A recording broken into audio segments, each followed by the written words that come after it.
நான் தேவனால் ஏற்படுத்தப்பட்ட மனுஷன், தேவன் சொல்கிற மாதிரி வாழ்கிறது தான் பரிசுத்தவான். ஆமென் சொல்லுங்க. இப்படி பரிசுத்தவானா வாழ்கிறவனுக்கு 2வது வசனம் என்ன சொல்லுது?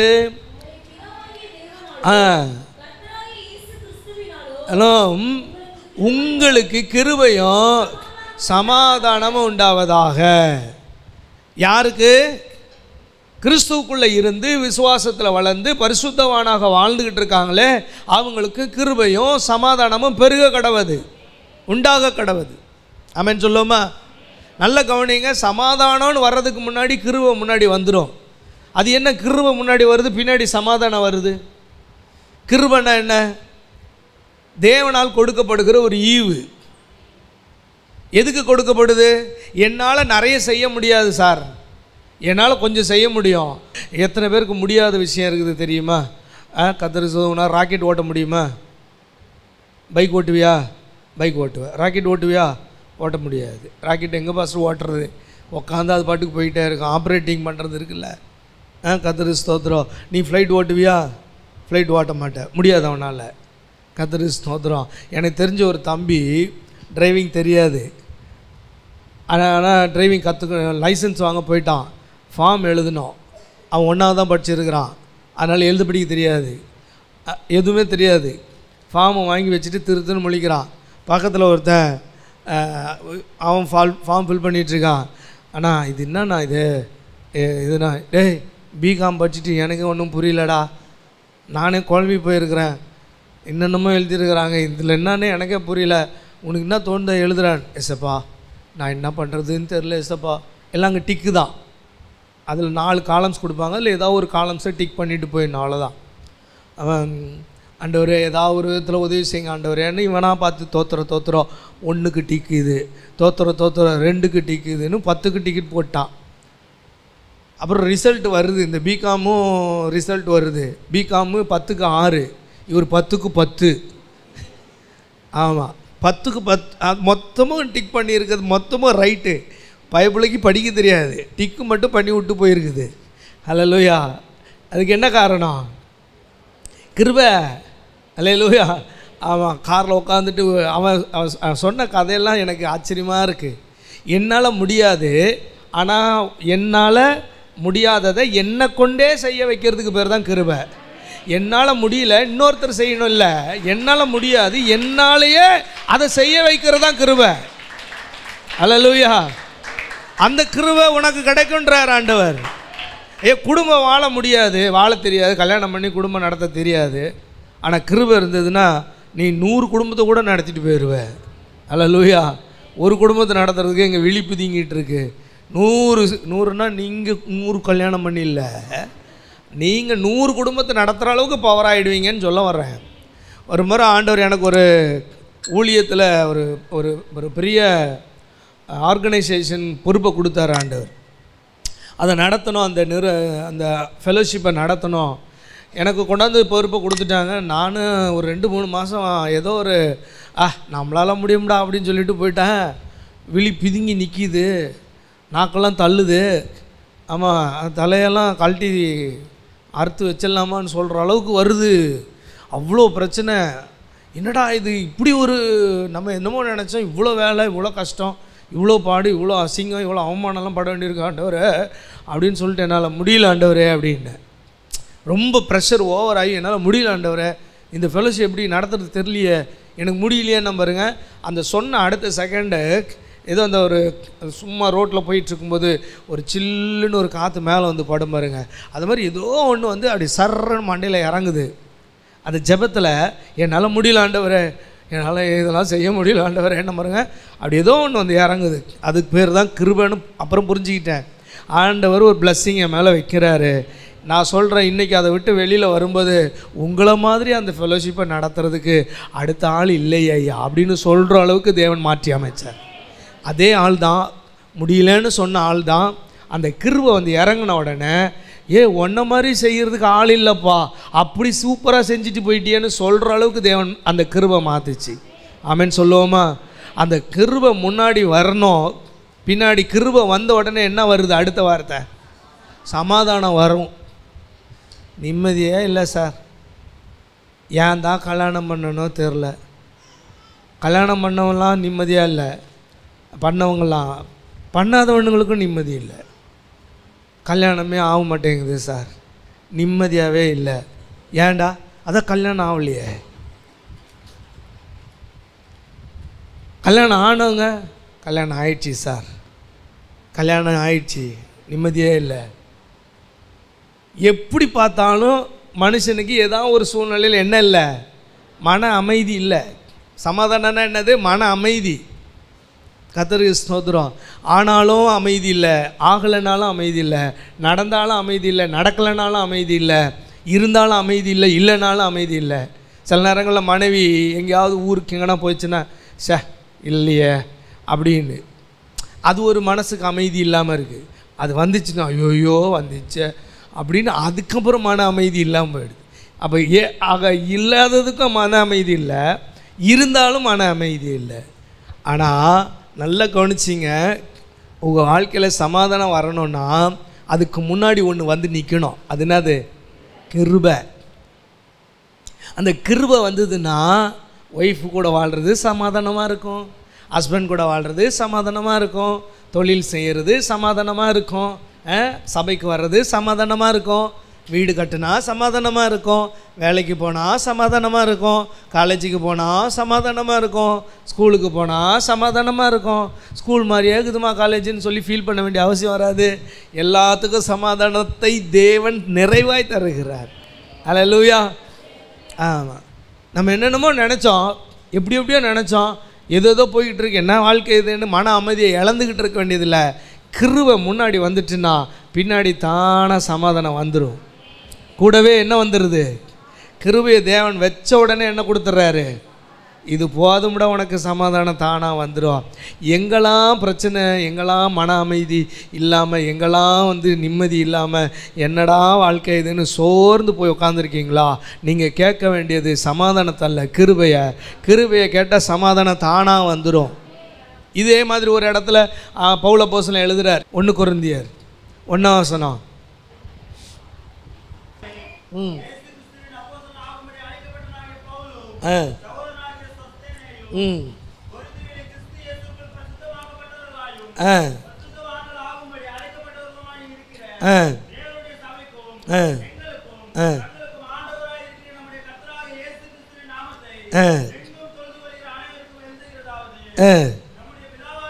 தேவனாலும் இயேசு கிறிஸ்துவினாலும் உங்களுக்கு கிருபையும் சமாதானமும் உண்டாக கடவுது. கவனிக்கிறீங்களா? கிருபை வந்த உடனே அடுத்தது தானாக சமாதானம் வந்துடுது. நிம்மதியே இல்லை பாஸ்டர், சந்தோஷமே இல்லை பாஸ்டர், கிருபையே இல்லை பிரதர், கிருபையே இல்லை சிஸ்டர். கிருபை இருந்தால் நிம்மதி வந்துடும், கிருபை இருந்தால் சமாதானம் வந்துடும், கிருபை இருந்தால் சந்தோஷம் வந்துடும், கிருபை இருந்தால் எந்த கஷ்டமும் இல்லை, பீஸ்ஃபுல்லாக இருக்கலாம். அல்லேலூயா. இப்போ கிருபை வரணுன்னா என்ன பண்ணணும்? கிருபை வரணுன்னா என்ன பண்ணணும்? பரிசுத்தவானாக இருக்கணும். பரிசுத்தவானாக இருக்கணும்னா என்ன பண்ணணும்? விசுவாசமாக இருக்கணும். விசுவாசமாக இருக்கணும்னா என்ன பண்ணணும்? கிறிஸ்துவுக்குள் இருக்கணும். அல்லேலூயா. இப்போ அப்படியே 3வது வசனத்துக்கு வாங்களேன். கிருபை சமாதானம் ஒரு மனுஷனுக்குள்ளே வந்த உடனே பிதாவாகிய தேவனுக்கு ஸ்தோத்திரம், அவர் மறுபடியும் இங்கே சொல்ல வர்றார் பாருங்க, கிறிஸ்துவுக்குள். எந்த கிறிஸ்துவுக்குள்? முதல்ல சொன்னார், அந்த கிறிஸ்துவுக்குள் உன்னதங்களிலே ஆவிக்குரிய சகல ஆசீர்வாதத்தினாலும் நம்மை ஆசீர்வதித்திருக்கிறார். ஆமென் சொல்லுங்க. ஆசீர்வதிக்க போகிறார், ஆசீர்வதிக்கலாம், ஆசீர்வதிக்க கூடும், இல்லை ஆசீர்வதித்திருக்கிறார். சொல்லுங்க, ஆசீர்வதித்திருக்கிறார். என்னன்னா எப்பா இவங்க பேர் எழுது, ஏசாயாவா எழுது, அவனுக்கு இத்தனை வருஷத்தில் இன்னதெல்லாம் நடக்கணும், இந்தந்த ஆசீர்வாதம்லாம் இதெல்லாம் அவனுக்கு வரணும். 2003 அவனுக்கு கல்யாணம் ஆகி பொண்டாட்டி வரணும். 2003 டிசம்பர் மாதத்துலேயே வேகமாக அவன் முதல் குழந்தைய பெற்றுக்கொள்ளணும். 2வது குழந்தைய அடுத்த 2வது வருஷத்தில் பெற்றுக்கொள்ளணும். அடுத்தது இத்தனை வருஷம் அவன் காலேஜுக்கு போகணும். அவன் இந்த பையன் காலேஜுக்கு போகணும், இன்னும் படிக்கணும். எழுதுகிறா எல்லாத்தையும் உட்காந்து எல்லாம் எழுதிட்டார். அதை அடையணுன்னா நான் என்ன பண்ணணும்? எல்லாத்தையும் எழுதிட்டாருங்க. நான் என்ன பண்ணணும்? முதல்ல உயிரோடு இருக்கணும். வாழ்க்கையில் நொந்து போய் செத்துறக்கூடாது. உயிரோடு இருக்கணும். முதல்ல சொல்லுங்கள், பக்கத்தில் இருக்குப்பா சொல்லுங்கள், உயிரோடு இருக்கணும். உயிரோடு இருக்கணும்னா நீங்கள் இந்த சரீர உயிரோடு இல்லை, இது இருக்க தான் போகுது எப்பவும். அதுக்கு ஆமாம், உள்ளுக்குள்ளே உயிரோடு இருக்கணும். உள்ளுக்குள்ளே ஆமாம், ஆண்டவரே நீர் எப்போ செய்யணும்னு நினைப்பீரோ அப்போ நீர் செய்வீர், எப்போ கொடுக்கணும்னு நினைப்பீரோ அப்போ கொடுப்பீர். அந்தந்த டைமில் அதாவது நடக்கும். அவசரப்படலாம் ஆண்டவரே, ஐ எம் வெயிட்டிங், ஆண்டவருக்காக காத்திருக்கிறேன்னு சொல்லி உயிரோடு இருக்கணும். உள்ள விசுவாசம், பரிசுத்தம் கிறிஸ்துவுக்குள்ளே இருக்கணும். அல்லேலூயா. எல்லாத்தையும் எழுதி வச்சுட்டாருங்க.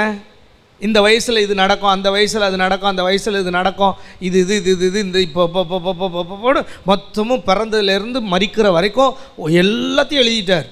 எத்தனை ஆசீர்வாதம் வரும், என்னென்ன அடைய போகிறோம், என்னென்ன கார் வரும், என்னென்ன பங்களா வரும், எவ்வளோ சொத்து வரும், எவ்வளோ பணம் இவனுக்கு வரணும், எவ்வளோ கோடீஸ்வரன் ஆக போகிறான், எவ்வளோ பிச்சைக்காரன் ஆக போகிறான், எல்லாத்தையும் எழுதி வச்சுருவார். நம்ம தரித்திரராகவும் இருக்கிறோம், மறந்துடக்கூடாது. எதில் தரித்திரராக இருக்கிறோம் தெரியலையா? இவ்வுலகத்தின் மனிதர்களுக்கு முன்பதாக ஆவிக்குரிய ஜீவியத்தில் நாங்கள் ஐஸ்வர்யவான்களாகவும் இம்மைக்குரிய நன்மைகளில் நம் தரித்திரராகவும் காணப்படலாம். அதை பற்றி கவலை கிடையாது. கர்த்தர் அதை மாற்றுகிறார். ஆமென் சொல்லுவோமா? ஆமாம், உண்மை. எல்லாருடைய வாழ்க்கையிலையுமே ஆண்டவர் மொத்தமும் எழுதி வச்சிட்டார். அவ்வளவும் எழுதி ஆசீர்வதித்து போ, அவ்வளோதான். பிறக்கும்போதே பிரதர் ஏசாயா பிறக்கும்போதே இவ்வளவும் போ, சிஸ்டர் பிந்து பிறக்கும்போதே இவ்வளவும் போ. கர்த்தருக்கு ஸ்தோத்திரம். பாஸ்டர் ஜோன்ஸ் அவர் திருமணத்துக்கு நான் போயிருக்கேன். போயிட்டு வரும்போது குளச்சல்ல இருந்து அவங்க அண்ணன் தான் வண்டி ஏற்றி விட்டார் பஸ்ஸில். அங்கே வந்துக்கிட்டு இருக்க கரெக்டாக நாகர்கோவில் ஜங்ஷன், அந்த லொக்கேஷன் எனக்கு இன்னும் ஞாபகம் இருக்குது. என்னை தாண்டி ஒரு வேன் போகுது, பஸ்ஸை ஏறி போகுது. அந்த வேனுக்கு பின்னாடி ஒரு வசனம். அந்த வசனம் ஏன் என் மைண்டில் நின்றுச்சுன்னா 2 காரணம். ஒன்று, அந்த வசனத்தில் ஒரு வார்த்தை தப்பாக யாரோ எழுதியிருக்கான். இன்னொன்று, அந்த வசனத்தின் அர்த்தம் நான் உன்னை இந்த தேசத்துக்கு திரும்பி வர பண்ணுவேன். நம்மளை இந்த தேசத்துக்கு திரும்பி வர பண்ணுவார்னா எதுக்கு வர பண்ணுவார் அப்படின்னு எல்லாம் மறந்துட்டார். 2 வருஷம் கழிச்சு, அவருக்கு 2001 கல்யாணம் நடந்துன்னு நினைக்கிறேன். 2 வருஷம் கழித்து எனக்கு திருமணம் நடந்துன்னு எனக்கு ஞாபகம் இருக்குது. அவர் 2001னா எனக்கு 2003. அந்த நாகர்கோவில் ஜங்ஷன் வழியாக போகிறேன், சுருக்குன்னு ஞாபகம் வந்தது. இதே இடத்துல தானடா இந்த வசனம் ஒன்று ஆண்டவர் கொடுத்தாரு, உன்னை இந்த தேசத்துக்கு திரும்பி வர பண்ணேன். கல்யாணம் பண்ணிவிட்டு ஒய்ஃபோடு போய்கிட்டு இருக்கேன். அந்த வசனம் பஸ்ஸில் போய்கிட்டு இருக்கேன். அந்த லொக்கேஷனை பார்த்த உடனே சடன்லி அந்த ஞாபகம் வந்தது. அப்போ 2001 என்ன பண்ணிட்டார் ஆண்டவர்? எனக்கு வெளிப்படுத்திட்டார். ஆனால் எழுதி வச்சது எப்போ? நான் தாயின் கருவில் இருக்கும்போதே என்னை ஆசீர்வதிக்க வேண்டிய அத்தனை ஆசீர்வாதத்தையும் எழுதி வச்சுட்டார். ஆசீர்வாதத்தை தேவன் இன்னொரு நாள் டைம் சூஸ் பண்ணி கொடுக்கல, முன்னக்கூட்டியே எழுதி வச்சுட்டார், ஆசீர்வதித்து விட்டார். ஆனால் இப்போ அதை எடுக்கணுன்னா நான் எங்கே வரணும்? அதான் அந்த ரகசியத்தை சொல்கிறாரு பாருங்க. கிறிஸ்துவுக்குள் நான் ஆண்டவருக்குள்ளே இருக்கிறதுனால அந்த ஆசீர்வாதத்தை நான் அனுபவிக்க முடியும். நான் ஆண்டவரை விட்டு வெளியில் போயிட்டேன், சபையை விட்டு வெளியில் போயிட்டேன், நான் கிறிஸ்துவுக்கு அப்பாற்பட்டு நிற்கிறேன், நான் கிறிஸ்துவை விசுவாசிக்கவில்லை, நான் இயேசு கிறிஸ்துவை அண்டையில் வரவில்லை, ஆலயத்திற்கு வரவில்லை, அவருக்குள் இருக்க வேண்டிய விஷயங்களை நான் செய்யவில்லை என்றால் இந்த ஆசீர்வாதம் என் வாழ்க்கையில் வந்து நிறைவேறவோ பலிக்கவோ கிடைக்கவோ அனுபவிக்கவோ தடையாகிவிடும். அல்லேலூயா. அதனால தான் பவுல் சொல்கிறாரு, எப்பா நீ கிறிஸ்துவுக்குள்ளே இருக்கும்போது விசுவாசியாக இருக்கிற, பரிசுத்தவானாக இருக்கிற, கிருபை பெற்றவனாக இருக்க, சமாதானத்தை அனுபவிக்கிற. இது மாத்திரம் இல்லை, நீ கிறிஸ்துவுக்குள்ளே இருக்கும்போது சகல ஆவிக்குரிய ஆசீர்வாதங்களும் உனக்கு கொடுக்கப்படுகிறது. இந்த உலகம் இந்த அழிந்து போகிற விஷயங்களை முக்கியத்துவப்படுத்தி வாழ்கிறது. ஆனால் கிறிஸ்துவுக்குள் இருக்கிற மனுஷனுக்கு மட்டும்தான் தெரியும், அழியாத ஆவிக்குரிய ஆசீர்வாதம் தான் என் வாழ்க்கையில் முக்கியம்னு நினச்சி நின்று ஓட முடியும். ஹல்லேலூயா. நல்லதாக கையை தட்டி கர்த்தரை துதிங்கப்பா. அப்போ பாஸ்டர் வேலை செய்ய வேண்டாம், படிக்க வேண்டாம், வேலை செய்ய வேண்டாம், படிக்க வேண்டாம், எதுவுமே பண்ண வேண்டாமா? எல்லாம் வேணும். நான் நல்லா தெரிஞ்சுக்க, அது அழியும். அழியாத ஒன்று என்னது? ஆவிக்குரிய ஆசீர்வாதங்கள். அழிஞ்சிரும், படிப்பு அழியும். அதுக்காக படிக்கக்கூடாது சொல்ல வரல. இதெல்லாம் அழிந்து போகிறத நீங்கள் எவ்வளோ சின்சியாரிட்டியாக தேடுறீங்க. இந்த வீடு அழிஞ்சு போயிடும், ஆனால் சின்சியாரிட்டியாக கட்டுறீங்க. கல்யாண வாழ்க்கை ஒரு 50 வருஷங்கள் நீங்கள் ஓட்டலாம், 60 வருஷம் ஓட்டலாம். அதுக்கப்புறம் மண்ணோட மண்ணாக போக போகுது அந்த வாழ்க்கை. அதுக்கு எவ்வளோ முக்கியத்துவம் கொடுக்குறீங்க? அழிந்து போகிற விஷயத்துக்கு இவ்வளோ முக்கியத்துவம் கொடுப்பீங்கன்னா அழியாத என்றென்றைக்கும் நிலைத்திருக்கிற தேவனுடைய ஆசீர்வாதங்களுக்கு நம்ம எவ்வளோ முக்கியத்துவம் கொடுக்க வேண்டும். அல்லேலூயா. அதனால் இன்றைக்கி இருக்கிற மனிதர்களை நீங்கள் கேட்டிங்கன்னா, சார் நல்லா சம்பாதிக்கணும் சார், நல்லா சாப்பிடணும் சார், நல்லா தூங்கணும் சார், நல்லா வாழணும், ஜம்முன்னு இருக்கணும் அப்படின்னு சொல்லுவான். ஆனால் அது எல்லாமே கனவாகவே போகும். காரணம், அது அழிந்து போகிற ஆசீர்வாதம். பவுல் சொல்கிறார், உன்னதங்களில் இருக்கிற தேவனிடத்திலிருந்து வருகிற ஆவிக்குரிய சகல ஆசீர்வாதம், சொல்லுங்கள், சகல ஆசீர்வாதம் உங்களுக்கு கொடுத்துட்டார். உங்களுக்கு கொடுத்துட்டார்.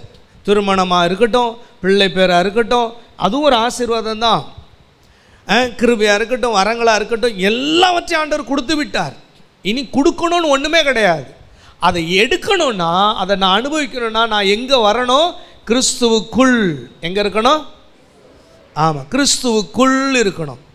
என்னைக்காவது ஒரு நாள் ஏடிஎம்க்கு வெளியில் நின்றுக்கிட்டு அப்படி காடை இப்படி விடுற மாதிரி விட்டு அப்படின்னு பணத்தை எடுக்க முடியுமா? சொல்லுங்க, எடுக்க முடியுமா? முடியாதுல்ல. பேங்க்கில் கேஷியர் பணம் வச்சுருக்கிறாரு, அப்படியே ஒரு 10 லட்ச ரூபாய் என் அக்கௌண்ட்டில் இருக்குது, 1 லட்ச ரூபா அப்படியே டபாக்குன்னு கையை உள்ளே விட்டு எடுக்க முடியுமா? கேஷியருடைய வெட்டியிலேருந்து என் பணம் தானே, 1 லட்சம் 10 லட்சம் இருக்குது, நான் 1 லட்சம் தானே எடுக்கிறேன் அப்படின்னு எடுக்க முடியுமா? எடுக்க முடியாது. எல்லாவற்றிற்கும் ஒரு ஒழுக்கம் இருக்கிறது போல் இந்த விஷயத்திலும் நீங்கள் கிறிஸ்துவுக்குள் இருக்கும் பொழுது சகல ஆசீர்வாதமும் உங்களுக்கு உண்டாகிறது. கை வைத்தி சொல்லுங்கள் ஆமேன். கை வைத்தி சொல்லுங்கள் ஆமேன். கர்த்தருக்கு ஸ்தோத்திரம். அந்த 4ஆம் வசனத்தில் சொல்லும் பொழுது எல்லா ஆசீர்வாதங்களையும் ஆண்டவர் கொடுத்துட்றாரு. எதுக்கு அதெல்லாம் கொடுக்குறாரு அப்படின்னு பார்த்தீங்கன்னா, அவருக்கு முன்னாடி நாம் அன்பில் பரிசுத்தம் உள்ளவர்களும். எதில் பரிசுத்தமாக இருக்கணுமா? ஆமாம் ஐயா, எவ்வளோ ஆசீர்வாதத்தையும் நான் உனக்கு தர்றேனே, உன்னை சுகமாக வச்சுருக்கேனே, உன்னை ஆரோக்கியமாக நடத்துகிறேனே, உன்னை பலப்படுத்துகிறேனே, நீ ஜெபிக்கும்போது பதில் தர்றேனே, நீ ஜெபிக்காத விஷயத்துக்கு கூட உன்னை ஆசீர்வதிக்கிறேனே, உனக்கு இதெல்லாம் கேட்க தெரியலனாலும் கொடுத்துட்றேனே. இதெல்லாம் எதுக்கு நான் கொடுக்குறேன்? நீ அன்பில் பரிசுத்தமாக இருக்கணும். என்ன அன்பில்? ஆண்டவரோட நமக்கு அன்பு இருக்கா? இயேசுப்பா மேலே ஒரு தனியாத ஒரு அன்பு இன்றைக்கி இருக்கிற சபை மக்களுக்கு கம்மியாகி போச்சு. எப்படிப்பட்ட நிலைமையிலேருந்து என்னை தூக்கி எடுத்தார், நான் எப்படி கடந்தேன். அந்த அன்பு பரிசுத்தமானதாக இருக்கணும். 2வது ஒரு அன்பு சொல்கிறேன், தேவனோடு இருக்கிற அன்பு. 2வது மனிதர்களோடு இருக்கிற அன்பு இருக்கா சபையில்? ஒருத்தர் மேலே ஒருத்தர் யாருக்காவது கசப்பு இருக்கா? அன்பில் பரிசுத்தம் உள்ளவர்களும் குற்றமில்லாதவர்கள். உங்களை பார்த்து யாராவது ஒருத்தர் இவன் அயோக்கிய பைய, இவ ஐயோ அக்கிரமக்காரி சொல்லிடக்கூடாது. சொல்கிறாத அளவுக்கு வாழணும். ஆமேன் சொல்லுவோமா? கர்த்தருக்கு ஸ்தோத்திரம். அப்போது யாரும் நம்மளை குற்றப்படுத்திடக்கூடாது. அடடா இப்படி நடந்துட்டோமே, சொல்கிற அளவுக்கு பண்ணிட்டோமே அப்படின்னு வருத்தப்படணும். வருத்தப்படுறது மட்டும் இல்லை, அவங்க முன்னாடி உங்களை குற்றமற்றவர்களாக காட்டணும். 5ஆம் வசனத்தில் பிரியமானவருக்குள் அப்படின்னு சொல்லியிருக்கு பாருங்கள். பிரியமானவருக்குள் தாம் நமக்கு தந்தரில்ல நம்முடைய கிருபையின் மகிமைக்கு புகழ்ச்சியாக. கர்த்தருக்கு ஸ்தோத்திரம். அவருக்குள்ளே இருக்கும் பொழுது நாம் அவர் பிள்ளையாக, அந்த அதிகாரம் அந்த வசனம் அடுத்த வசனம் சொல்லுது. 7ஆம் வசனத்தில் என்ன சொல்லுதுன்னா, அவருக்குள் அவருடைய கிருபையின் ஐஸ்வர்யத்தின்படியே இவருடைய இரத்தத்தினாலே பாவ மன்னிப்பாகிய மீட்பு கிறிஸ்துவுக்குள் நமக்கு உண்டாயிருக்கு. இப்போ கிறிஸ்துவுக்குள்ளே இருக்கிறதுனால அடுத்த பெனிஃபிட் என்ன? முதல்ல சொன்னேன், கிறிஸ்துவுக்குள்ளே இருக்கிறதுனால உங்களுக்கு விசுவாசம் வருது, பரிசுத்தவன் ஆகுறீங்க, கிருபை கிடைக்குது, சமாதானம் கிடைக்குது. கிறிஸ்துவுக்குள்ளே இருக்கிறதுனால உன்னதத்தில் இருக்கிற சகல ஆசீர்வாதமும் ஆவிக்குரிய ஆசீர்வாதம் உங்களுக்கு கிடைக்குது. 3வது கிறிஸ்துவுக்குள்ளே இருக்கிறதுனால உங்களுக்கு என்ன கிடைக்கிறது அப்படின்னு சொன்னால் பாவ மன்னிப்பாகிய மன்னிச்சிங்க. அதுக்கு முன்னாடி அவருடைய பிள்ளை என்கிற புத்திர சுவிகாரம், அதுதான் அந்த வசனம் தானே வருது. இயேசு கிறிஸ்து மூலமாய் தமக்கு சுபிகார புத்திரராகும்படி முன்குறித்திருக்கிறார். அந்த 6, 7 ரெண்டுத்தையும் கோட் பண்ணிங்கன்னா, இவருக்குள் பிரியமானவருக்குள் நீங்கள் இருக்கும் பொழுது அவருடைய பிள்ளை என்கிற அதிகாரத்தை கொடுக்குறாரு. 4வது அவருக்குள்ளே இருக்கும் பொழுது பாவ மன்னிப்பாகிய மீட்பு உங்களுக்கும் எனக்கும் கிடைக்கிது. முதல்ல பாவம் இருக்கிற வரைக்கும் நம்மளால் நிம்மதியாக வாழ முடியாது. பக்கத்தில் இருந்து பார்த்து சொல்லுங்கள், பாவம் இருக்கிற வரைக்கும் நிம்மதியாக வாழ முடியாது. அது எப்படின்னா ஒரு தேல் மாதிரி கொட்டிக்கிட்டே இருக்கும். அந்த பாவம் உள்ளே இருக்கிற வரைக்கும் அது நம்மளை கஷ்டப்படுத்திக்கிட்டே இருக்கும். ஏதாவது நம்மளை சீண்டி சீண்டி வேதனைப்படுத்தி, ஐயோ இப்படி இவ்வளோ கஷ்டம், ஏன் இவ்வளோ கஷ்டம்னா உள்ளே இருக்கிற பாவம் அது ஒரு 100 தேளுக்கு சமம். எப்படி அவன் அங்கங்கே கொட்டி கொட்டி கொட்டி கொட்டி கொட்டி நம்மளை வேதனைப்படுத்திக்கிட்டே இருக்கும் அந்த பாவம். அதனால் பாவத்திலிருந்து ஒரு மீட்பு நமக்கு வேணும். அது எப்போ கிடைக்குது? கிறிஸ்துவுக்குள் இருப்பதினால் பாவத்திலிருந்து மீட்பு நமக்கு கிடைக்கிறது. எபேசியர் 9ஆம் வசனத்தில் வாசிக்கும் பொழுது, கிறிஸ்துவுக்குள்ளே பரலோகத்தில் இருக்கிறவைகளும் பூலோகத்தில் இருக்கிறவைகளும் ஆகிய சகலமும் ஒரு டைம் வரும்போது கூட்டப்படும். ஆமென் சொல்லுங்கள். கர்த்தருக்கு ஸ்தோத்திரம். ஆண்டவருக்குள்ளே இருக்கும் பொழுது நம்ம எல்லாருக்கும் நமக்கு ஒரு வாய்ப்பு ஆண்டவர் கொடுக்குறாரு. பரலோகத்தில் இருக்கிற வைகளும் பூலோகத்தில் இருக்கிறவைகளும் சந்திக்கிற ஒரு இடத்துக்கு தேவன் நம்மளை கொண்டு வருகிறார். ஆமென் சொல்லுவோமா? கிறிஸ்துவுக்குள்ளே இருக்கிறதுனால இந்த பாக்கியம். நான் வேகமாக போகிற 12ஆம் வசனத்தில் கிறிஸ்துவுக்குள் அவருடைய சுதந்திரமாகும்படி தெரிந்து கொள்ளப்பட்டோம் என்று பின்னாடி இருக்குது. கிறிஸ்துவுக்குள்ளே இருக்கிறதுனால ஒரு சுதந்திரமான ஒரு வாழ்க்கை நமக்கு கிடைக்கிது. என்ன வாழ்க்கை? சிலெல்லாம் பாருங்கள், கட்டப்பட்டே இருப்பாங்க. அவங்க சிந்தனை ஃபுல்லாகவுமே கட்டப்பட்டிருக்கோம். அவ்வளோதாங்க என் வாழ்க்கை, இது நோயோடு தாங்க போராடணும், செத்துருவேங்க, அவ்வளோதாங்க கடனோடு தாங்க வாழணும், ஆமாங்க என் பிரச்சனை அவ்வளோதாங்க, இந்த நோயோடு செத்து போக வேண்டியதாங்க, நான் இப்படியே தாங்க இருக்கணும், நான் இப்படியே தாங்க போராடணும், இப்படியே கட்டப்பட்டே இருப்பாங்க. அவங்க சிந்தனையில் நல்லதே வராது. பாசிட்டிவாகவே அவங்களுக்கு யோசிக்க முடியாது. அவங்க ஏதோ ஒரு விதத்தில் முன்னேற முடியாத ஒரு கட்டப்பட்ட ஒரு நிலைமையில் இருப்பாங்க. ஆமென் சொல்லுவோமா? சிறையின் அனுபவத்தில் இருப்பாங்க. படிப்பு வராது, பொருளாதார ஆசீர்வாதம் வீட்டுக்குள்ளே வராது. ஒரு காரியத்துக்காக முன்னே எடுத்து வச்சாங்கன்னா ஃபெயிலியர் ஆகிடும். ஏதாவது ஒரு விதத்தில் நம்ம நல்லா ஆகிடலான்னு பிளான் போட்டாங்கன்னா அந்த பிளான் அப்படியே மொத்தமும் சொதப்பலாக மாறும். எல்லாம் இப்படி ஒரு கட்டப்பட்ட ஒரு நிலைமை.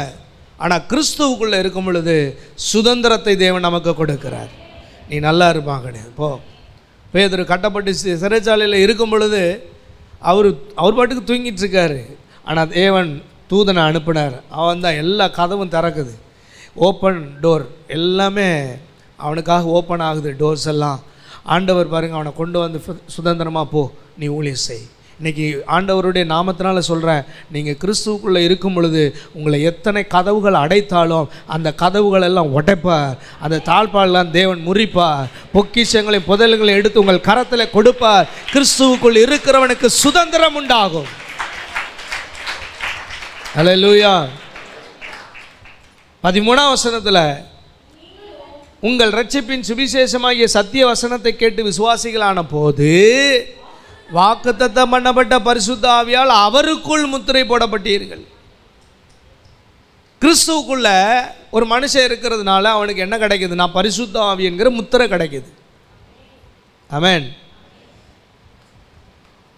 பரலோகத்தில் ஒரு மனுஷன் உள்ள நுழையணுன்னா தேவ தூதன் அப்படியே ஆளை பார்ப்பான். விசாரணைலாம் கிடையாது, ஆளை பார்ப்பான். முத்திரை இருக்குது, சீல் போட்டிருக்காங்க, இவர் மேலே என்ன போட்டிருக்காங்க? முத்திரை போட்டிருக்கு, போ போ போ போ இல்லையா? கர்த்தருக்கு ஸ்தோத்திரம். எனக்கு ஒரு சர்டிஃபிகேட் வாங்குறதுக்காக நான் போயிருந்தேன். அப்போ தாசில்தார் கோர்ட் ஆர்டர் மூலமாக தான் அது வாங்க முடிஞ்சு. தாசில்தார்கிட்ட போனேன், தாசில்தார் கொடுத்துட்டார். ஆனால் அவர் சொன்னார், இந்த சர்டிஃபிகேட் செல்லணும்னா கோபுர சீல் போடணும். என்ன சீல் போடணும்? அப்போ தான் இது சாங்ஷன் ஆகும், இது ஓகே ஆகும். கோபுர சீல் போடுறான். அம்மா இன்றைக்கி ஆஃபீஸில் இல்லை, நீ லேட்டாக வந்ததுனால அது பூட்டிகிட்டு போயிடுச்சு, நாளைக்கு வந்து வாங்கிட்டு போ. துணை தாசில்தார், மேடம் மறுநாள் லீவு வரலாமா? வந்து வாங்கிக்கோ. போய் சீல் போட்ட பின்னாடி தான் அது சக்ஸஸ் ஆகுது, அது ஓகே பண்ணப்படுது. அதே போல் உங்கள் எல்லார் மேலும் பரிசுத்த ஆவியாகிய முத்திரை போடப்பட்டால் தான் நீங்கள் பரலோகத்துக்குள்ளே அப்படி போகும்போது தூதன் பார்ப்பான், ஓகே ஓகே ஓகே போகலாம் போகலாம் அப்படின்னு சொல்லுவானே தவிர, முத்திரை இல்லைன்னா ஸ்டாப். எங்கே போச்சு உன் முத்திரையே வாங்கலையா? இல்லை வாங்கின முத்திரையே இழந்துட்டு வந்து நிற்கிறியா? ஐயா வா இங்கே வந்துட்டு கிடக்க, உனக்கு பரலோகத்தில் இடம் கிடையாது, கிளம்பு. பைபிளில் இருக்குது, ஆமென் சொல்லுவோமா? இன்னொரு விஷயத்தையும் சொல்கிறேன். பரிசுத்த ஆவியாகிய முத்திரை பரலோகத்துக்கு போகிறதுக்கு மாத்திரம் இல்லை, இந்த உலகத்தில் வாதைகளும் உலகத்தில் அழிவும் வரும் பொழுது பரிசுத்த ஆவியின் முத்திரை போடப்பட்ட மனிதர்கள் மேல் அவைகள் தொடுவதில்லை. அல்லேலூயா. அவைகள் அணுகுவதில்லை, அவைகள் நெருங்குவதில்லை. இது எசேக்கியேல் தீர்க்கதரிசன புஸ்தகத்தில் இருக்குது. முத்திரை போடப்பட்டவர்கள் மேல் சங்கார தூதன் கிட்டே போவாதரான்றார் ஆண்டவர். அந்த முத்திரை போடப்பட்டவங்களை பாதுகாக்கிறதுக்கு தேவனுடைய வல்லமை, ஆமென் சொல்லுவோமா? அப்போது எந்த உலகத்தில் இருக்கிற எந்த வாதையும், உலகத்தில் இருக்கிற எந்த பிணிகளும், உலகத்தில் இருக்கிற சாபக்கேடுகளும், உலகத்தை ஆட்டி படைத்து கொண்டிருக்கிற எந்த தீங்கோ வாதையும் உன் கூடாரத்தை அணுகுவதில்லை. கைவத்தி சொல்லுங்க ஆமென். உன் கூடாரத்தை அணுகுவதில்லை. பக்கத்தில் பார்த்து சொல்லுங்க, வாதை உன் கூடாரத்தை அணுகுவதில்லை. சொன்னீங்களா? பக்கத்தில் சொன்னீங்களா? நீங்கள் சொன்னால் தான் உங்களுக்கும் அது பலிக்கும். வாதை உன் கூடாரத்தை அணுகுவதில்லை. ஹல்லேலூயா. ஒரே ஒரு பாயிண்ட்டை மட்டும் சொல்லி முடிக்கிறவங்களுக்காக, பவுல் அப்போஸ்தலன் இதை சொல்லும் பொழுது அவர் இடையில் ஒரு வார்த்தையை சொல்கிறாரு. 15ஆம் வசனம், ஆனபடினாலே கர்த்தராகிய இயேசுவின் மேலுள்ள, நல்ல கவனிங்க, கிறிஸ்துவுக்குள்ளே இத்தனை ஆசீர்வாதத்தையும் பெற்ற ஒரு மனுஷனுக்கு முக்கியமான ஒரு விஷயத்தை சொல்லி கொடுக்குறார் பவுல். ஆனபடினாலே கர்த்தராகிய இயேசுவின் மேலே உங்கள் விசுவாசத்தையும், இயேசுவின் மேலே இருக்கிற உங்கள் விசுவாசம், அவர் எவ்வளோ முக்கியத்துவப்படுத்துகிறார் பாருங்கள். ஒரு ஊழியக்காரன் ஒரு விசுவாசியுடைய வாழ்க்கையில் எதை ஃபஸ்ட்டு பார்க்கணும் அப்படின்னா, பார்க்கணும் விரும்புகிறேன்னா அப்படியே பாஸ்ட்டுக்கு வந்து அப்படியே மாலை மரியாதைலாம் கொடுத்து அப்படியே பயங்கரமாக இல்லை இல்லை இல்லை இல்லை ஃபஸ்ட்டு என்ன எதிர்பார்க்குறேன்? ஒரு விசுவாசியுடைய வாழ்க்கையில், ஒரு சபைக்கு வர்ற மக்களுடைய வாழ்க்கையில் எதிர்பார்க்குற முதல் வேலை என்ன? இயேசுவின் மேலே உங்களுக்கு விசுவாசம் இருக்கா? இயேசுவின் மேலே உங்களுக்கு விசுவாசம் இருக்கா? இயேசுவை நீங்கள் நம்புறீங்களா? இயேசு கிறிஸ்து எனக்கு இதை செய்வார்னு விசுவாசம் இருக்கா? இயேசு என் பிரச்சனையை மாற்றுவார்னு விசுவாசம் இருக்கா? இயேசு என் கண்ணீரை துடைப்பார்னு விசுவாசம் இருக்கா? இயேசு என்னுடைய வாழ்க்கையின் எல்லா தரித்திரத்தையும் மாற்றுவார் விசுவாசம் இருக்கா? அந்த விசுவாசம் இருக்கான்னு பார்ப்போம். நாங்கள் இருக்குதா இல்லையான்னு கண்டுபிடிக்க முடியுமா பாஸ்டர்னு எங்களுக்கு நல்லா தெரியும். உங்கள் நடை, உங்கள் பேச்சு, உங்கள் ஜெபம், நீங்கள் ஆலயத்துக்கு வர்றது, நீங்கள் தசம காணிக்க கொடுக்கறது, நீங்கள் செய்கிற ஒரு வேலைகள், நீங்கள் ஆராதனைக்கு ஸ்பெஷல் மீட்டிங்க்கு ஒரு ஜெப கூட்டம் அதுக்கெலாம் வச்சா நீங்கள் எவ்வளோ இன்ட்ரெஸ்ட்டு எல்லாத்தையும் வச்சா நான் கண்டுபிடிச்சிடுவேன். நேற்று ஒரு பிஷப்புடைய இது கேட்டேன். சென்னை பிஷப்பான்னு தெரில, அவர் ஒரு வீடியோ பார்த்து வைரலாக எல்லாத்துக்கும் போய்கிட்டு இருக்கு. அது சொல்கிறார், அவங்க அம்மா சொன்னாங்களாம், டேய் மகனே, நீ வந்து பண ஆசை மட்டும் பிடிச்சவனோ ஆளாத, உனக்கு வந்து கொடுக்குற சம்பளத்தில் ஆண்டவருக்கு 250 ரூபா அவருக்கு சம்பளம், 250 ரூபாவில் நீ ஆண்டவருக்கு தசமாகும் 10ல் 1 எடுத்து வச்சிடணும். அப்புறம் ஒரு 25 ரூபா எடுத்து போஸ்ட் ஆஃபீஸில் போட்டு வச்சிரு, மீதி இருக்கிற பணத்தை வச்சு தான் நீ குடும்பம் வாழ்க்கையை நடத்தணும் அப்படின்னாங்களா அவங்க அம்மா. அது இந்த வீடியோ நீங்கள் இப்போ போட்டு பார்த்தீங்கன்னா நிறைய இடத்துல போயிட்டுருக்கு. அப்போ அவங்க சொன்னாங்களா, ஆண்டவருடைய பணத்தை நீ திருடிடாத ஒரு நாளும். நீ திருடனன்னு நான் கேள்விப்பட்டேன்னா என் சாவுக்கு கூட நீ வந்து உன் கையால் நீ எதுவும் செய்யக்கூடாது. கர்த்தருடைய பணத்தில் மட்டும் திருடாத, நீ உண்மையாக இருந்தினா என்னை நீ அடக்கம் பண்ணு அப்படின்னா அந்த பிஷப் சொல்கிறாரு, கர்த்தருடைய பெரிதான கிருபினாலே என்னுடைய கையினாலேயே என் தாய்க்கு அடக்காரதை நான் செய்து முடித்தேன். அப்படின்னா என்ன அர்த்தம்? தேவனுடைய பணத்தில் விசுவாசியாக இருந்தீங்கன்னா நீ திருட மாட்டேன். நீ எவ்வளோ துணிச்சல் வருது, ஆண்டவருக்குன்னு கொடுக்குறது. ஆண்டவர் கொடுக்குறாரு உனக்கு, அவர் கொடுக்காமல் நீ சம்பாதிக்க முடியாது. 5 பைசா நீ சம்பாதிக்கணுன்னால முடியாது. ஆமென் சொல்லுவோமா? அப்போ உங்கள் விசுவாசத்தை பார்க்குறோம். ஒரு கூட்டங்கள் வைத்தா, ஒரு ஈவினிங் ஒரு கூட்டம், ஒரு ஸ்பெஷல் கூட்டம், ஒரு ஏதாவது ஒரு விசேஷ கூடுக ஜெப நேரம்னு வச்சா அதில் வர்றது ஒரு 10, 30, 40 வரும். மீதி யாரும் அதை பற்றிலாம் அது உங்கள் விசுவாசத்தில் அதுலேயே அளவீடு பண்ணிடுவோம். ஃபஸ்ட்டு ஆண்டவர் அந்த பவுல் சொல்கிறாரு, நான் உங்கள் விசுவாசத்தை பார்க்குறேன். எதுக்காக அதை அவர் சொல்கிறாருன்னா, அவர் சொல்கிறாரு, இடைவிடாமல் உங்களுக்காக ஸ்தோத்திரம் பண்ணி என் ஜெபங்களையும் உங்களை நினைக்கிறேன். ஒரு போதகர் எந்த விசுவாசிக்காக இடைவிடாமல் ஜெபிக்கிறார்னா, ஸ்தோத்திரம் பண்ணுறாருனா, அவங்கள ஆண்டவர்கிட்ட பரிந்து பேசிக்கிட்டே இருக்கிறார்னா, முதல்ல அந்த ஆள் இயேசுவின் மேலே விசுவாசமாக இருக்கணும். சொல்லுங்கள். கையை உயர்த்துங்க. ஆண்டவரே, உன் மீது விசுவாசமாக இருப்பதற்கு எனக்கு உதவி செய்யும். விசுவாசமற்ற நிலைமை என்னில் காணப்படுமானால் அதை நீக்கி போடுவீராக. என் அவிசுவாசம் நீங்கும்படி செய்வீராக. ஆமென். ஹல்லேலூயா. நம்பர் 1, ஒரு பாஸ்டர் உங்களுக்காக ஸ்தோத்திரம் பண்ணி ஜெபம் பண்ணி, ஆண்டவரே அந்த விசுவாசி நல்லா இருக்கணும், சந்தோஷமாக இருக்கணும், அவங்க பிரச்சனையெல்லாம் மாறணும்னு ஜெபம் பண்ணணும், ஸ்தோத்திரம் பண்ணணும்னா முதல் காரியம் உங்கள் விசுவாசம் இயேசு மேலே இருக்கணும். இயேசு விசுவாசிக்கிறீங்க. 2வது காரியம் அவர் சொல்கிறார், பரிசுத்தவான்கள் எல்லார் மேலும் உள்ள உங்கள் அன்பையும் குறித்து. ஒரு ஒரு ஒரு நபரை சொல்லலை, பரிசுத்தவான்கள் எல்லார் மேலேயும். சில ஆள்கள் இருக்காங்க, அவங்க பாஸ்டரை ரொம்ப மதிப்பாங்க, ஆனால் ஊரில் இருக்கிற அத்தனை பேரும் அயோக்கிய பயலுங்க.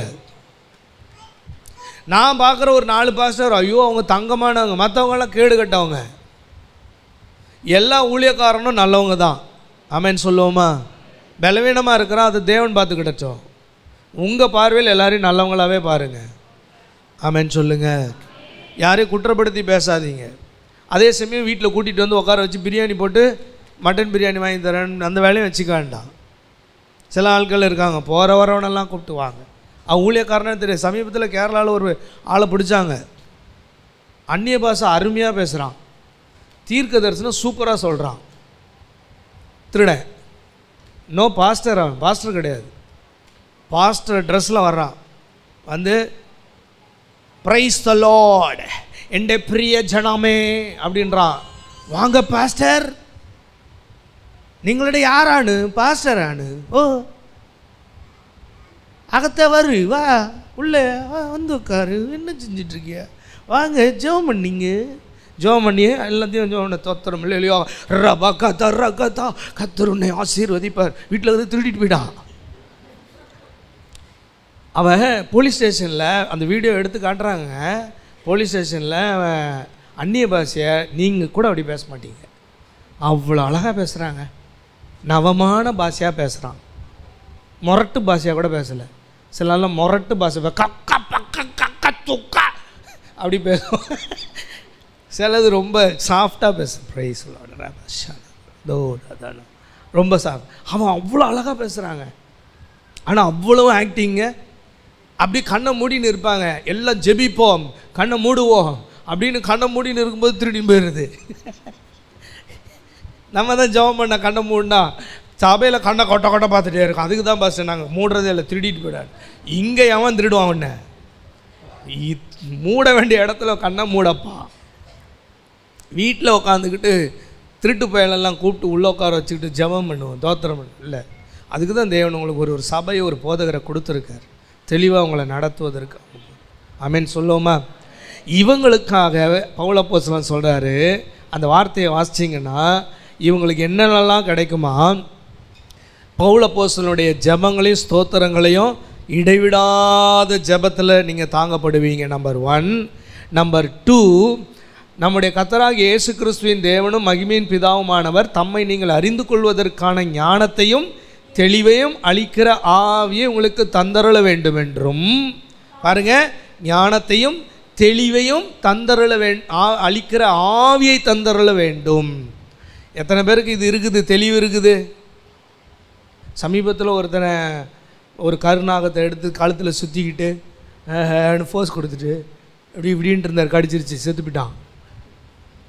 தெளிவு வேண்டாம், அவருக்கு வீடியோவுக்கு ரீல்ஸ் கொடுக்குறாராம்.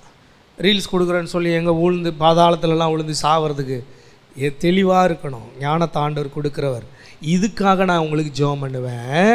அடுத்தது, தாம் நம்மை அழைத்ததுனாலே நமக்கு உண்டாயிருக்கிற நம்பிக்கை என்னதென்றும். இப்போ உன்னை ஆண்டவர் எதுக்கு கூப்பிட்டார் தெரியுமா? அதை நம்புப்பா. அந்த நம்பிக்கையான ஒரு காரியத்துக்காக பரிசுத்தவான்களில் தமக்கு உண்டாயிருக்கிற சுதந்திரத்தினுடைய மகிமையின் ஐஸ்வர்யம் என்னதென்றும் தாம் கிறிஸ்துவை மரித்தோரிலிருந்து எழுப்பியாங்க. இதெல்லாம் எவ்வளோ விளக்கம் இருக்குது, சொல்கிறதுக்கு நேரம் தான் பத்தலை. இவ்வளோ பெரிய ஐஸ்வர்யம், இவ்வளோ பெரிய ரகசியம், இவ்வளோ பெரிய ஐக்கியம், நம்பிக்கை, கிறிஸ்துவை மரித்தோரிலிருந்து எழுப்பி அவரிடத்தில் நடப்பித்த தமது பலத்த சத்துவத்தின் வல்லமைப்படிய விசுவாசிக்கிறவர்களாகிய நம்மிடத்திலே காண்பிக்கும் தம்முடைய வல்லமையின் மகா மேன்மையான மகத்துவம் இன்னதென்றும் நீங்கள் அறியும்படிக்கு அவர் உங்களுக்கு பிரகாசமுள்ள மனக்கண்களை கொடுக்க வேண்டும் என்று வேண்டிக் கொள்ளுகிறேன். இதெல்லாம் பார்க்கறதுக்கு நமக்கு நேரம் இல்லை. ஆனால் அந்த செல்ஃபோனை எடுத்து வச்சுக்கிட்டு குப்புசாமி கொடுத்த ரீல்ஸும் ராமசாமி கொடுத்த ரீல்ஸும் அவள் கொடுத்ததும் அவள் புருஷனை அடிக்கிற ரீல்ஸும் இவள் பொண்டாட்டியை உதைக்கிற ரீல்ஸும் பார்த்துக்கிட்டு இருக்கோம். ஒரு காலத்தில் நம்ம பெண்கள்லாம் நாடகத்தில் உட்காந்துருப்பாங்க. இப்போ அதெல்லாம் இதெல்லாம் ஒரு நாடகம் அப்படின்னு சொல்லிட்டு ரீல்ஸ் பார்க்குற இடத்துக்கு போயாச்சு. இப்போ எல்லாருமே ஆளினால் குழந்தைகள்லேருந்து பெரியவங்க வரைக்கும். ஆனால் பைபிள் சொல்லுது, எதை நீ பார்க்கணுமா, ஆண்டவருடைய சத்துவத்தை பார்க்கணுமா, வல்லமையை பார்க்கணுமா, அவருடைய வல்லமையின் மகா மேன்மையான மகத்துவத்தை பார்க்கணுமா, கர்த்தருக்கு ஸ்தோத்திரம், சுதந்திரத்தினுடைய மகிமையின் ஐஸ்வர்யத்தை பார்க்கணுமா, இவ்வளவும் இருக்குது. ஆண்டவருடைய வல்லமை அவர் அப்படி சொன்னார். பவுல் அப்போ சொன்னார், இதெல்லாம் நீங்கள் பார்க்கணும், இதெல்லாம் உங்களுக்கு வேணும், அந்த பிரகாசமுள்ள கண்கள் உங்களுக்கு வேணும், கொடுக்குறோம் அப்படின்னு சொல்லி சொன்னார். இன்றைக்கி அந்த ஆண்டவருடைய சத்துவத்தை பார்க்க விரும்புகிறீங்களா? வேணுமா உங்களுக்கு? ஏன் மூலம் வெளிப்படணும்னு நினைக்கிறீங்களா? ஏன் மூலம்னா என் மூலம், உங்கள் மூலம் இல்லை, என் மூலமாக. ஆமென். உங்கள் மூலமாக. இப்போ சொல்லுங்கள், உங்கள் மூலமாக. இப்போ கை வைத்துங்க. ஆண்டவரே, என் மூலம் உம்முடைய வல்லமை வெளிப்பட வேண்டும், உம்முடைய சத்துவத்தை மக்கள் பார்க்க வேண்டும். இந்த ஒரு ஒரு ஒரு விஷயத்தை நான் ரொம்ப ஆசைப்படுறேன். உங்களுக்காக நான் ஜெபிக்கணும். ஆமென் சொல்லுவோமா? அப்படியே எல்லா முழங்கால் போடுங்க பார்க்கலாம். கிறிஸ்துவுக்குள்ளாக எத்தனை வகையான நன்மைகள் என்பதைத்தான் இன்றைக்கு நான் உங்களோடு சொன்னேன். 2 கையை உயர்த்தி சொல்லுங்க. உமக்குள், கிறிஸ்துவுக்குள். தேவனே, நான் கிறிஸ்துவுக்குள் என்றென்றைக்கும் நிலைத்திருக்க எனக்கு கிருபை தருவீராக. என்றென்றைக்கும் நிலைத்திருக்க எனக்கு கிருபை தருவீராக. ஆண்டவரே, கிறிஸ்துவுக்குள்ளாக நிற்பதை தவிர வேறு வாழ்க்கை எனக்கு வேண்டாம். கிறிஸ்துவுக்குள் என்றென்றைக்கும் நிலைத்திருக்க மாத்திரம் எனக்கு உதவி செய்யும். கிறிஸ்துவுக்கு வெளியே ஒரு நாளும் நான் போய்விடாமல் என்னை காத்துக்கொள்ளும். நான் ஆண்டவருக்குள்ளேயே என்றைக்கும் இருக்க உதவி செய்யும். ஆண்டவரே, இன்றைக்கு கிறிஸ்துவுக்குள் இருப்பதினால் கிடைக்கும் பாக்கியத்தை குறித்து, அதனால் உண்டாகிற நன்மைகளை குறித்து நாங்கள் இன்று தியானித்தோம். கூடுதலாக பவுல் அப்போஸ்தலன் அந்த ஊழியக்காரன் யாருக்காக ஜெபிப்பான் என்பதை குறித்து, என்னென்னலாம் ஜெபிப்பான் என்பதை குறித்தும் தியானித்தோம். இந்த நாள் எங்களுக்கு ஆசீர்வாதமான காரியங்களை கற்றுத்தந்ததற்காக நன்றி செலுத்துகிறோம். தொடர்ந்து எங்களை ஆசீர்வதித்து நடத்துங்க. இயேசுவின் மூலம் பிதாவே, ஆமென்.